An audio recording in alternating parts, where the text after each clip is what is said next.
sa story? Ayan. Sino sa, mahilig sa teleserye? Okay, iba na yan. Iba na po yan. So, okay. Today, kids will be reading about the story na ang title ay Go. Ito ay story by Becky Bravo and illustration by Vanessa Tamayo, and the book is from Adarna. So, kids, ayan na. So, kids, ready na tayo malaman ng story ng Go? At kung sino nandito? Okay. Okay, let's go. So first, this is Jack. Sino yun? Okay, Jack. He comes from the city, and for the first time in his life, he's spending the summer with his cousin Bong at their farm in the province. Yun. Yan. So kids, si Jack ay pumunta sa kanyang pinsan. Yes, sa probinsya. Galing siya sa city. Taga saan ka ba? Ikaw, baby boy. Taga saan ka? Taga? Mowa. Social. Taga Mowa. So, yan. So si Jack comes from the city, tapos pumunta siya sa bahay ng pinsan niya, si Bong, para magbakasyon. Tapos, sabi dito, the clock had just struck noon, and it was time for the boys to have their lunch. And they ran inside with Auntie Grace called. Yan. Kakain na daw sila. Okay. Kakain na sila ng lunch. Yun na. So, Bong dug eagerly into his mother's beef stew. But Jack didn't seem hungry at all. So, si Bong daw, gusto nung kainin yung niluto ng nanay niya. Kung beef stew yan, kaldereta yan. Sino kumakain ng kaldereta? Ayan, kaldereta. Pero si Jack, parang ayaw ni Jack. Ba't kaya? He barely touched any of his vegetables. He barely ate any of his beef and left his potatoes untouched. Bakit kaya? Yun na, bakit kaya hindi na kinain yung patatas? Ayaw ni Jack kumain ng vegetables, ng patatas. Kayo ba kumakain kayo ng patatas? Very good. Pakinggan natin si Kuya Alden, ha? Kumakain ng gulay. Ito na, ito yung dahilan kung bakit ayaw kumain ni Jack. Yun. Well, no wonder he wasn't hungry. He had spent the whole morning eating chips and candy, sucked on a dozen lollipops, ate 2 big chocolate bars, had a whole bag each of pretzels and cookies shaped like stars. Patay. He had filled his stomach with all kinds of treats. Now that it was time to eat for real, he had no room left for a proper meal. Oh, junk food! Bakit nga ba? Bakit sa tingin nyo hindi kumain si Jack nung Kaldereta. Kasi mahilig siya sa... tama ba Oh, very good. Nakikinig. Anong name mo? What's your name, baby boy? Xavier. Very good, Xavier. Ayan. Yan, mamaya bibigyan natin yung prize na mga kasagot dun sa tanong. Kaya kids, listen kayo, ha? Kinig kay Kuya Alden, ha? Yes. Meron ba tayo? Meron. Hindi ready. Next! Ito. That Jack didn't eat well was easy to see. Tama ba? Hindi ba ako nag-skip? Yeah, correct. He looked like he was always tired and was pale as pale could be. And if he moved so slowly. Jack needed other nutrients for him to get up and go. So dahil kumain siya ng junk foods, parang ang bigat-bigat daw ng pakiramdam niya. Wala siyang energy, hindi niya kinain yung tamang pagkain, kaya nangihina siya. So si Bong, yung pinsan niya, challenged him to a friendly game of soccer. Even if soccer was not his favorite thing, he couldn't say no. Patay. So niyaya kong maglaro ng sports. Sino naglalaro ng sports dito? Anong favorite sports nyo? Soccer ka? No. Ako hindi ako nakapag-soccer ng bata. Patay. Ayan. So to play a game of soccer was the last thing on his mind. So in short, ayaw ni Jack. Next. Yan na. Naglaro sila. Ano nangyari kay Jack? Patay. So Jack could hardly kick the ball. He could hardly even run. To run and kick at the same time, well, that was easier said than done. Yun na. Nanghina na si Jack totally kasi hindi kumain. Bakit nga ba nanghina si Jack? Kasi? Kasi? Yes! Wala siyang nutrients sa katawan. Kayo ba, pag umaga ba, before you go to school, do you eat vegetables? Do you eat healthy foods? Very good! Very good. Para may energy kayo. Para So, may energy. okay. So, 10 minutes and poor Jack was ready to drop. Just 10 minutes later, the game came to a stop. Poor Jack! He just wasn't used to playing outdoors. He did things differently at home, you see. He sat inside and watched TV. Wala na, nanghina na talaga si Jack. Ano ba yan? So the next day, Jack watched Bong enjoying his food. Chew, chomp, nibble, chew, chomp, nibble, chew, chomp, munch. Watching him eat wasn't any fun. Can we watch television when you're done? Sabi niya. Oh, gusto mo lang ng TV? Gusto mo lang ng TV? Yeah. You can't leave the table until your plate is clean.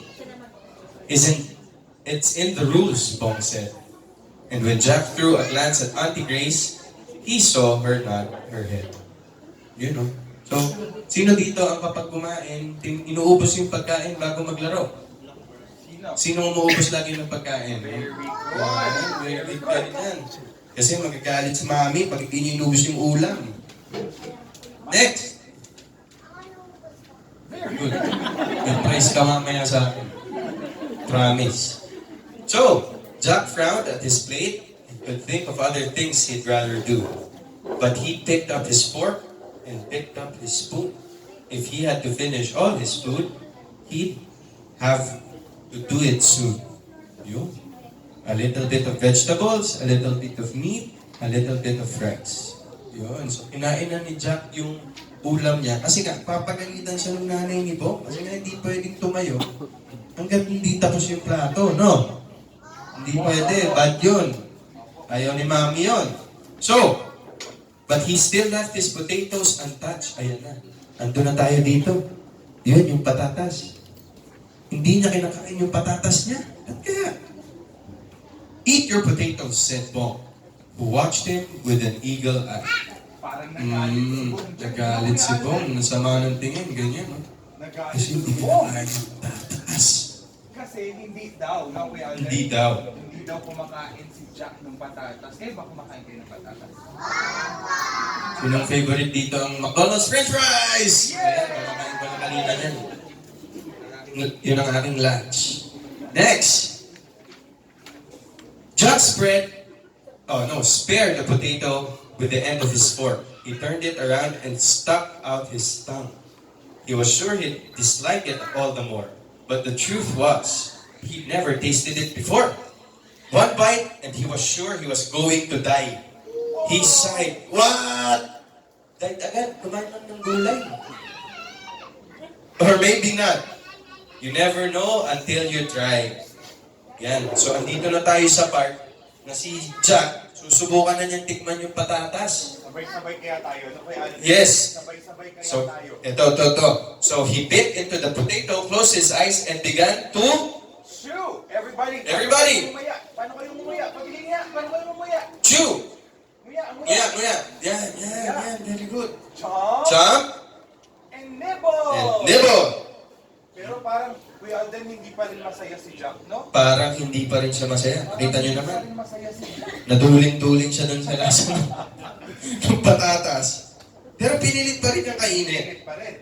Munch, chop, and chew. Yan. Tapos, kita nyo, parang unti-unti, si Jack, parang nagugustuhan niya yung patatas. Nagugustuhan na Yun, ni no? Jack yung patatas. Gusto niyo ba na gusto ni Jack yung patatas? Very good! Very good. Next, the taste of the potato was entirely new. A little bit mushy, a little bit mild, a little bit starchy, a little bit soft. Chew, chomp, nibble. Chew, chomp, munch. Hanggang, and Jack made the fine discovery that afternoon at lunch. Potatoes weren't bad at all. Nagustuhan na ba ni Jack? Very good. Opo. Palabahan natin si Jack. Napakahusay na bata. Kakain ng gulay. Jack na yung potatoes, and that's what we want, diba? We want Jack to eat the potatoes. We want Jack to eat the potatoes, di ba? Kasi ang potatoes merong nut. 3 ends. Very good, Xavier. Good. 2 points ka na. 2 points ka na. 2 points ka na. What a good thing it was that he gave potatoes a try. They're packed with carbohydrates and other nutrients too. To try to go without them is something you can't do. They give you all the energy to get you through the day Jack was sure that the potatoes would taste even better with vegetables and meat. So yun na. So nung nakain niya yung patatas, parang gusto na niyang tikman na may kasama ng iba. Very good, very good. Ayan na. Eto na siya, oh. When their plate was clean, or were as clean as they could be, Auntie Grace shooed them outside to play. In her house, kids were not allowed to sit inside all day. You know, Jack and Bong buzzed away like bees. They ran across the field and climbed up trees.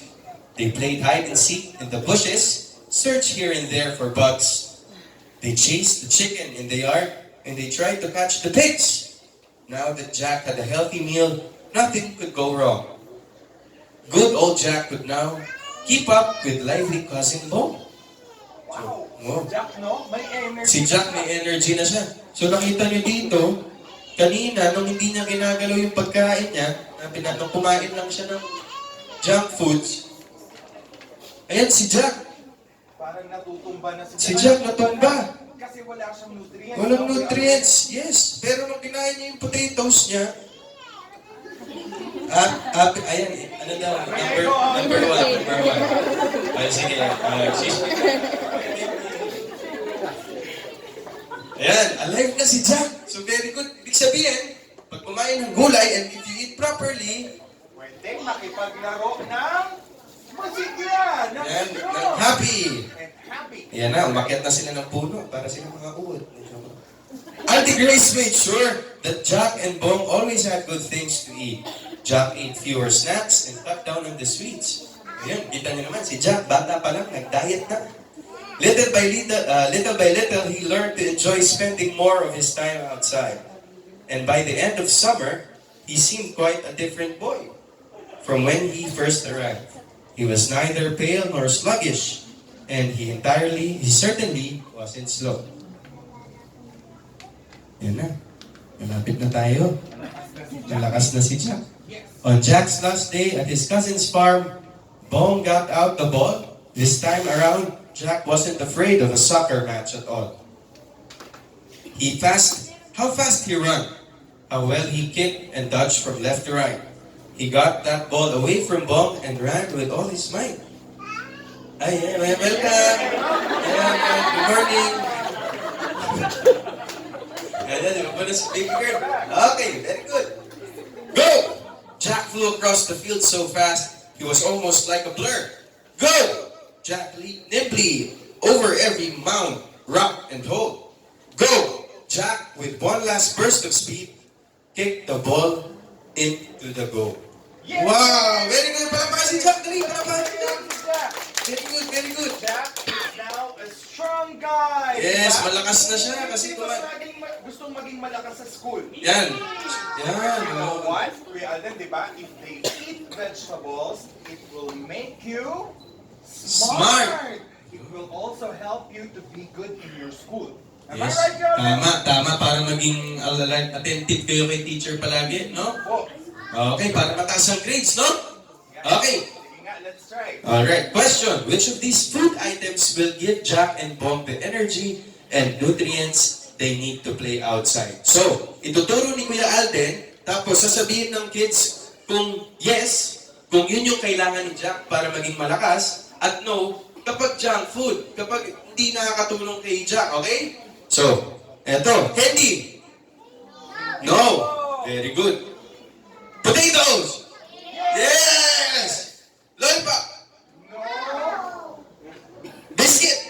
No. No. Pretzel. No. No. Beef stew. Yeah. Oh, caldereta. Very good, kids. So yan. The end. Alright, very good. Thank you so much, Kuya Alden, sa ating storytelling na pinamagathang Go. Marami na natutunan. The kids, the kids. Yes. Sa sobrang dami natutunan, may kailangan mag-CR. Siya na-excite, no? So again, let's give him a round of applause. Right? Ibang klase yun, no? Na mag-storytelling tayo sa harap. Now, I'd like to call on or take this opportunity naman na, syempre picture tayo with